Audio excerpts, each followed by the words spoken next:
The following program is brought to you by The Beer Store, Blue Rita's An American Table, Blackwater Barrels, and Double Barley Brewing Company.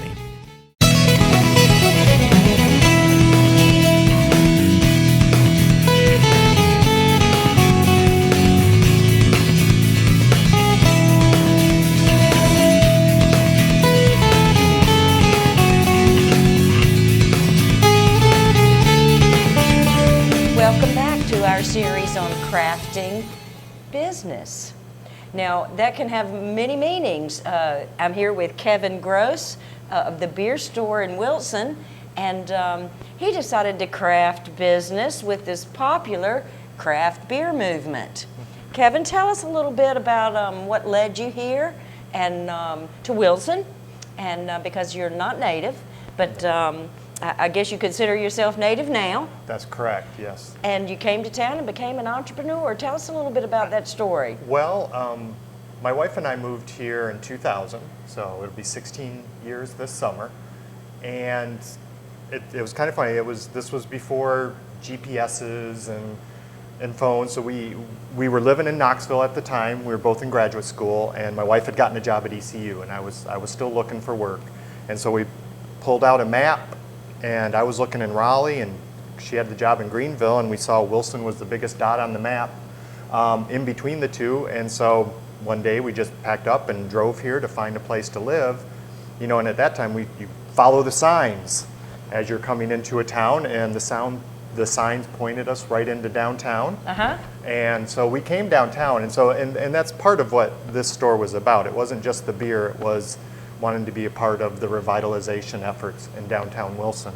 And so we just kind of fell in love with the downtown area.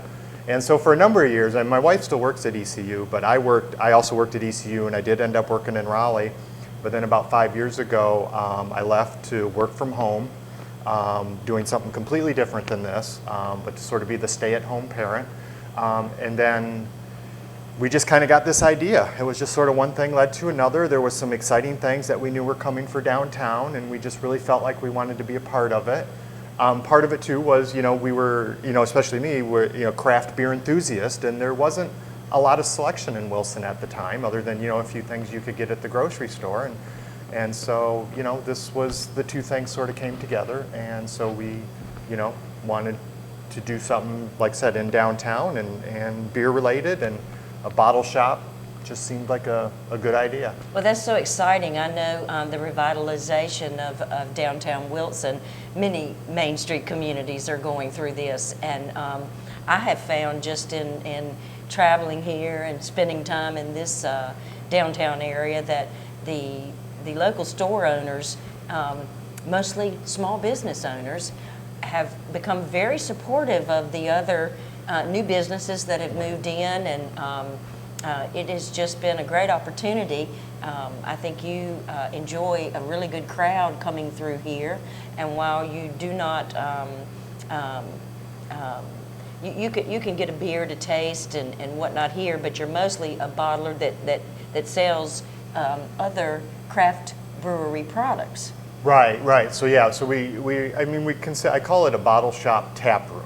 So, we do have 10 beers on tap, and that's part of the beer drinking experience, or the craft beer experience, because many times breweries don't release things in bottles. And even when they do, sometimes what you drink on tap can taste different than what you get from a bottle. And so, we felt that was an important part of, this experience. It was also important to, we thought it was a great way to create community, to have people come downtown and to hang out.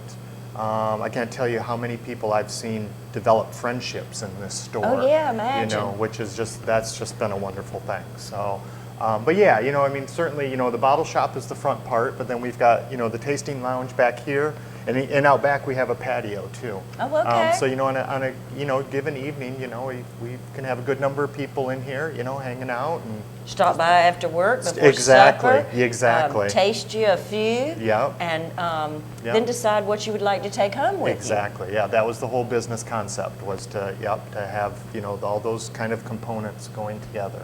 Well, that is wonderful. That is wonderful. So there's so many breweries popping up everywhere. Correct. It has become, I think we now have a trail all across the state. Right, yes. So not just breweries, but places where you find the craft beer products. Right. Are featured. Right. So hopefully that not just brings you in the mainstream of downtown, but brings new customers to you who spend their weekends going from location to location along this tour. And that's exactly right. And it was one of the things when I was, in my business plan, when I presented this to downtown Wilson, that was one of the things I talked about was the beer tourist. And those are people that will travel to breweries or bottle shops, or, the destination is something to do with beer. And I say that because that was, sort of how I got my start, was going around to different places, and being a beer tourist. Or even if I was a regular tourist someplace, I would search out a craft beer location, whether it was a bottle shop to stock the refrigerator for the weekend away, or it was a brewery to go out and enjoy a few beers, or if it's a brew pub that also brews beer and sells food, to go have a meal. Right. And so, we get, in addition to our local customers, we pull in people from all the surrounding communities. And then often, we're, pretty close to, I-95. I'll get people from, who are just passing through, who will Google or whatever beer stores, and they'll come here.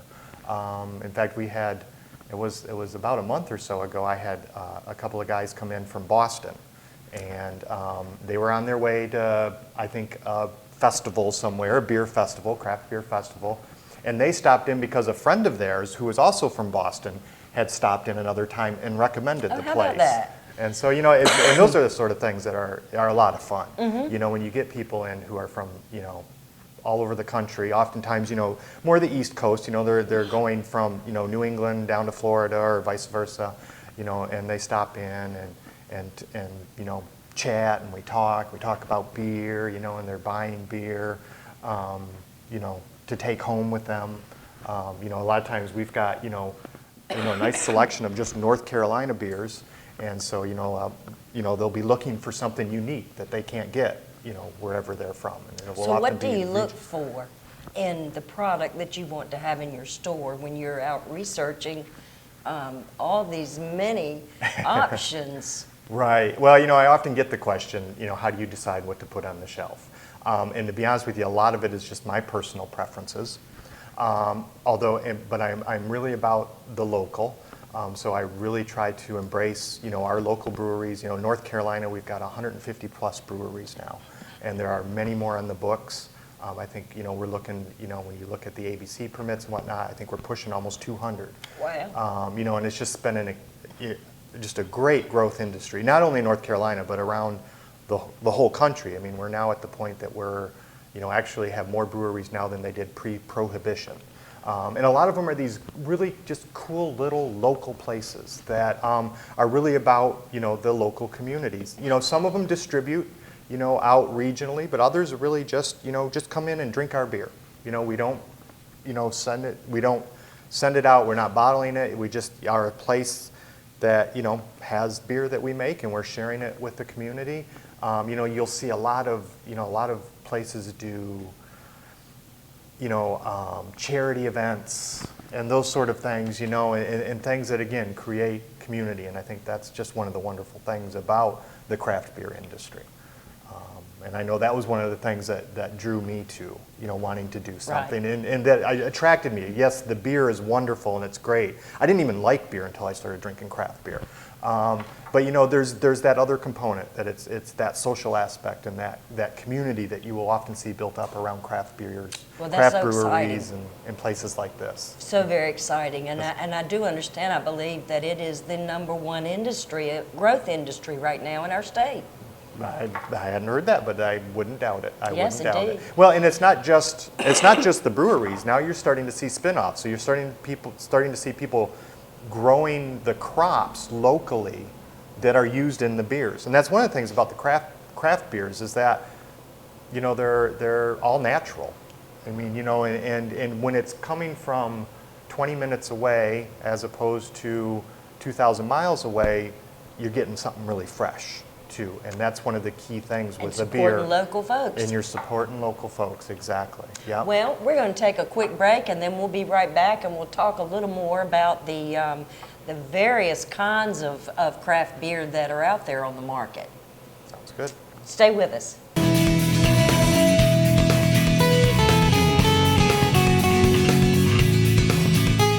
This is Lou from Lou Rita's An American Table, inviting you to come in and taste the made-from-scratch food at our table.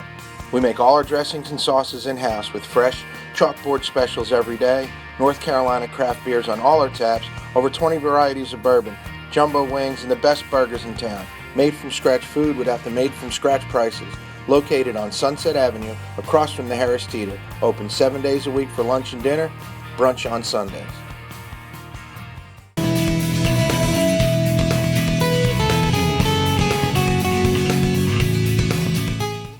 And welcome back. Thanks for staying with us. We're here in downtown Wilson with Kevin Gross, owner of the beer store. We were talking earlier about how you happened to land in Wilson and just become an entrepreneur out of a hobby, or not a hobby, but just a love of craft beer. Yeah, that's correct. And yes. How that has just been a great explosion of business for our state. And we wanted to shed some light on the ins and outs of how in the world do you select with all these choices. And tell us a little bit about that, and about how people find you here in Wilson. Right. And because it is a mobile world, and a lot of the Right. younger people will take weekend travels just to tour all up and down our state and check out all the wonderful businesses that have sprouted from this Right. industry. Well, going to how I decide what to put on the shelves, and it's not an exact science, but a lot of it starts with basic beer styles. So you have your basic beer styles, and you'll see around my store I've actually have over on this far wall as my beers are arranged by style. So I'll look and see, well, where's what's the hole I have right now? Do I need a dark beer or do I need an IPA? And so I'll start with something like that. In addition to just kind of your basic styles that might be your year-round beers, you also have your seasonal beers that will come in. So every season you're getting new batches of beers, your spring beers, your summer beers, your fall beers, and your winter beers. And so, so that will also determine, what goes on the shelf. And then the third sort of general grouping of beers are your limited release or your small batch beers. So a brewery might put something out really special. So, I'll be like, oh, I really love that brewery. Let me get that and put it on the shelf. So, a lot of it just kind of, goes from there, and then I work with distributors, or I work with, breweries directly, some of the smaller ones, and, they'll have new things come out. So a lot of it's about the personal relationships, you build a trust, and somebody comes and says, hey, we just got this new beer and it's really great, I think you should try it. And so, we'll try it and we'll put it on the shelf. And then there's also the customers. Customers will come in and say, whether it's a particular beer, which can sometimes be tricky because people will come in and say, oh, I had this beer in this far off land and, can you get it? Yeah. And I'll be like, well, maybe not, but can you tell me what style of beer it was? And then we can, point them towards something similar. Well, for the person that does not know the craft Right. beer industry, explain to us the different kinds. You mentioned IPA and different things like this. So I'm using the lingo like everybody knows what I'm talking about. Well, like I said, there are just some basic styles, and really all beers, for the most part, are either ales or lagers. Okay. And so you start there, and then from there you can break them down even further. Without getting into a lot of the specific names, you can say, there's lighter, easier drinking beers, which could be a Pilsner or a cream ale or a Kolsch, and then you get some, medium, brown, amber-colored beers, could be, an amber lager or an amber ale, a brown ale, and then you can get into your darker beers like your stouts or your porters. And then hundreds of flavors within those styles. Right, and so certainly then within those styles, you'll have variations in flavors, but they all revolve around the ingredients that are used, which are pretty basic. I mean, you're talking about, malts and hops. Of course, there's varieties there, and how much you put in or what combinations you put in are going to change the flavor profile of a beer. So even like within IPAs, which stands for India Pale Ale, and they tend to be, hoppy beers. They can be a little bit bitter. You get a wide range of flavors in there. So somebody might come into the store and say, well, I don't really like IPAs. And I'll say, well, what IPAs have you had? And they'll tell me. I say, well, those IPAs taste like this, but here are some other ones that have some different flavors. Not that you even have to drink IPAs. There are so many styles out there and so many different beers that, if there's something you don't like, don't drink it. The best beer is the one you're enjoying.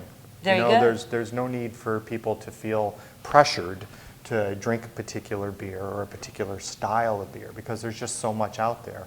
And that's one of the things we do in the store. So like, the beers I have on tap, for example, I have 10 beers on tap, and I just get this, generally I just get smaller kegs, which is about 40 pints. But once that's gone, I put something different on. So, you come in here next week, it might be, all different beers, because for me, it's really about exploring. Same with what's on the shelf. I have some basics that I keep on that are good sellers, but for the most part, my stock here on the shelves is always changing. I'm always adding new things. There might be some things that disappear for a while, and then they'll come back, Well, that gives people the opportunity to taste and sample and, and flavor, and I know you do that. Here at the beer store. You'll have special events or we do, yes. Nights where you're featuring a particular brewery or a new product or a lot of times we'll have a representative from a brewery come in and we'll do tastings. Sundays when I'm down here working on the store, I'll just pull something off the shelf and invite customers to come in and try that. So yeah, it really is about that exploration and trying the different things. And then kind of getting to the second part of your question, then it kind of leads into that, how do we get the word out? In terms of, we use a lot of social media, but that's also then one way, that people can keep up with, what do I have on tap? What do I have on the shelves? Things like there's different services out there. We use beermenus.com, where I keep my full inventory online, including what I have on tap, and people can just check it on their own. There's even a little app on your phones for it, or a website. You can go, it's linked to our website. You can follow or subscribe to it, so anytime I update my beers, you get a list that says, hey, the beer store just added, whatever beers, or they just put this on tap. And so, a lot of places do that, especially, bottle shops or tap rooms. They'll have some sort of, web presence, of course. Facebook, Twitter, Instagram, all of those sort of things are ways that we get the word out. And I know craft beer isn't the only ones that do this, but they seem to be, particularly, the social media is just really important, I think, to craft beer, because it really has been sort of a grassroots sort of a movement. I mean, from somebody the ground comes in up, and has something they like, right. They're going to post it and get their friends talking about it, get them coming in trying it. Right, or they go someplace that they like, or the breweries, and there's apps where, you can keep track of the beers that you've tasted and rate them, and then you have your friends, and your friends say, oh, such and such was just at the beer store, and they had this beer and they really liked it, so those sorts of things. So there's just so many different things out there for people to really sort of keep up with, what are the latest things, what's my favorite place offering,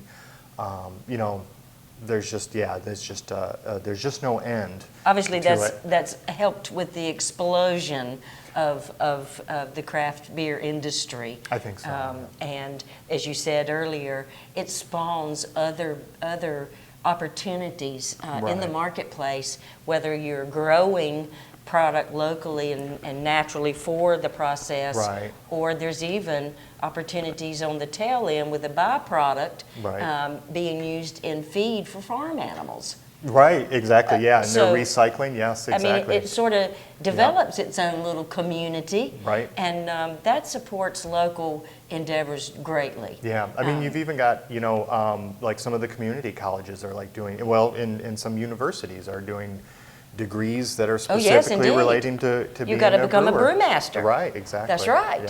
Yeah, I mean, it's, so yeah, it really has, it's been really exciting, and I started doing this, getting into craft beers back, it was probably the mid 90s or so. And, so I've kind of been able to follow and watch all of this.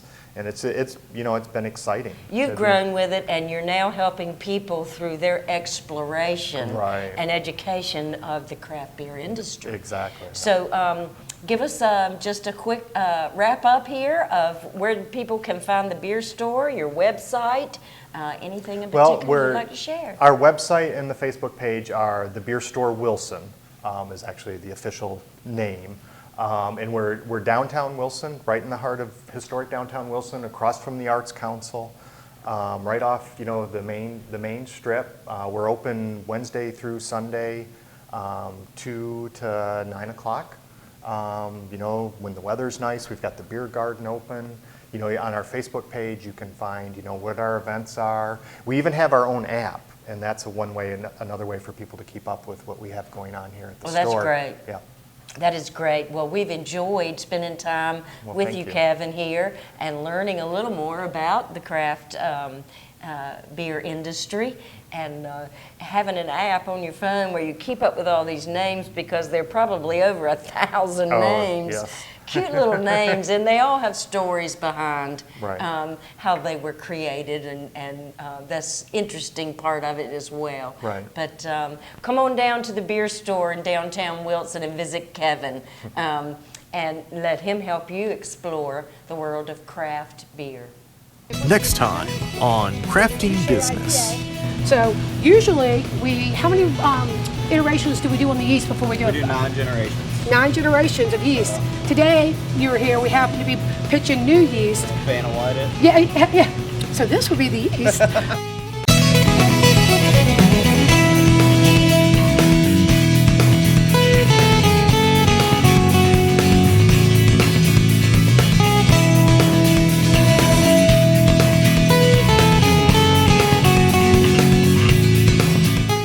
The preceding program has been brought to you by The Beer Store, Lou Rita's An American Table, Blackwater Barrels, and Double Barley Brewing Company.